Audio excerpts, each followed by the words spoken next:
Здравейте, хора! Днес ще ви представя 7 модела, с които се самосаботираме и сами си проваляме нещата. Аз ще ги изброя и всеки един от вас ще си прецени кое носи в себе си. На английски, тъй като лекцията е била на английски, и аз съм записала така: self-sabotage, което значи самосаботиране, може би е думата на български. Тоест, ние сами си влизаме в стари цикли, в които сме се намирали. Това отлагане. Трето, съмнение в себе си.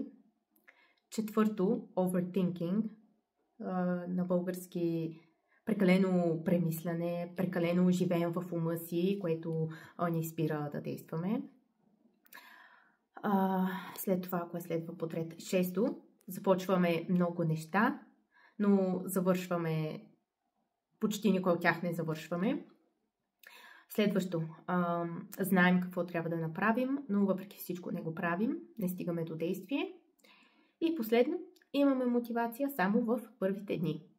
Това е класическия пример, където отиваме в фитнеса, вадим си карта, ходим 3 пъти и след това вече не се връщаме, защото мотивацията ни е била само в началото, само в понеделник, само на 1 януари и така нататък. Така, сега, тези наши модели, с които се самосаботираме, реално можем, когато работим вътрешно със себе си, когато медитираме всеки ден, реално препрограмираме мозъчните си връзки, защото те работят срещу нас. В момента те работят срещу нас. Затова работим върху себе си и препрограмираме. Също се смята, че препрограмираме и самото ДНК в тялото си. Така че, да, затова е важно, работата върху себе си. Така, сега, има хора, които опитват много неща. Опитвали са различни практики, опитвали са различни медитации, ако ще ходили са на различни обучения, семинари и така нататък. Обаче, въпреки всичко, все едно нищо не работи за тези хора. В смисъл такъв, пробвали са едно, пробвали са второ, пробвали са трето, обаче видим резултат никога не получават. Това е не защото самата програма не е работила, а просто защото човека не се е гмурнал по-надълбоко и не се е гмурнал достатъчно, за да, примерно, пак давам пример.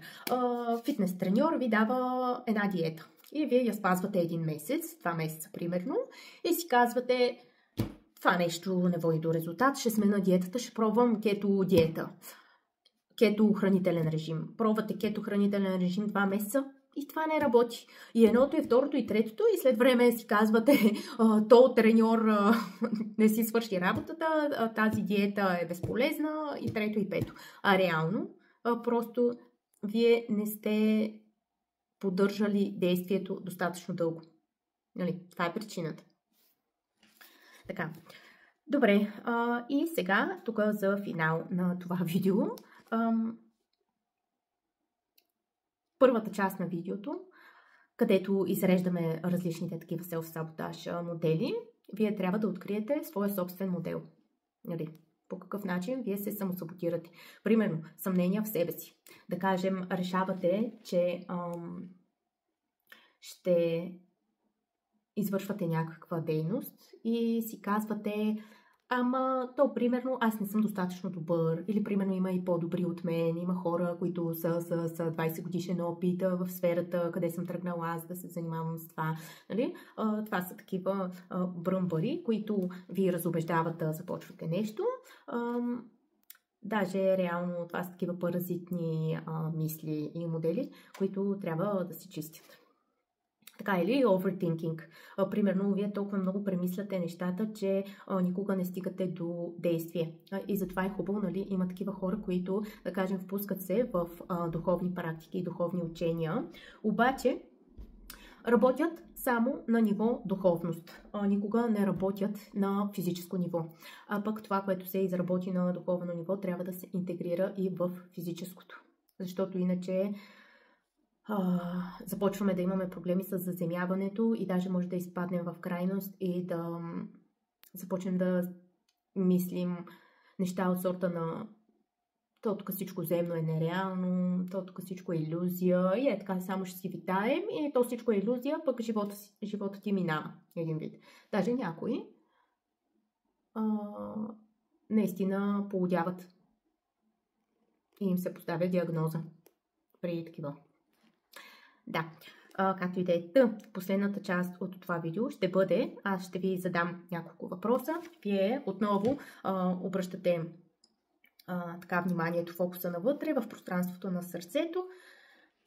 Дори може да направите йога мудра с ръцете. Ето така, палец върху показалец се събират възглавничките, другите пръсти са изпънати без пространство между тях, поставя се на бедрата, затваряте очи, фокуса е в третото око, нагоре, с затворени очи. И последното нещо е езика се поставя в горната част на непцето. По този начин, когато медитираме, това работи само в седнало положение, ще видите как медитацията има доста по-силен ефект. И даже на мен ми се е случвало, примерно, усещате си аурата, аурата е около тялото ви, обаче в един момент се усеща как тя се е разширила до цялото пространство и вие даже може да загубите, все едно не си усещате тялото, а се усещате като цялото помещение. Доста така интересно, пробвайте го. Това нещо го правите и въпросите са следните. В кои области от живота трябва да вземете нещата в свои ръце и да действате? Какво трябва да направите, за да станете господари на мечтите си? Какво в миналото ви пречи? И какво трябва да промените? Това е. Споделете ми дали е имало така интересни преживявания след това. Всичките тези неща след време ще бъдат записани в медитации. Това са сега такива кратки клипчета, кратки, винаги стават към 10 на минути. Аз имам идеята да бъдат до 2-3 и то си стане 10 минути. Всичко това ще бъде записано в медитации в бъдеще.